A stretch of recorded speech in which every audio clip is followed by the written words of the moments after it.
Түк шіркін-ай.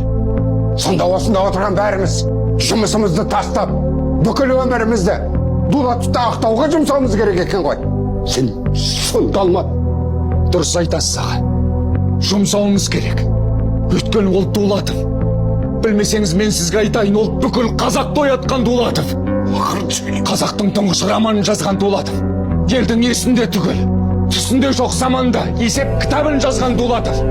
Сіздің анау қосуыңыз бен алуыңызды, көбейтуіңіз бен бөлуіңізді қазақшалап шығарып берген дәл сол Дулатов болатын. Оның публицистикасын әрбір қалам ұстадым дегендерге сабақ қылып өту керек. Онсыз да мына оқулықта оның аты жазылмаған қаншама шығармалары жүр. Қазақстан тарихын 300 беттік кітап қылып шығарған ең бірінші сол Дулатов емес пе? Тағы несін айтайын? Жоқ әлде түрмеде жатып күллі түркі баласына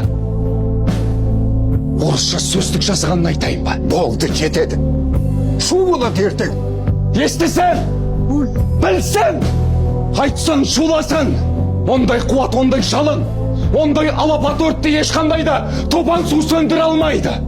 Қазаққа қылған қызметін ешқашан ешкімде ұмытпайды.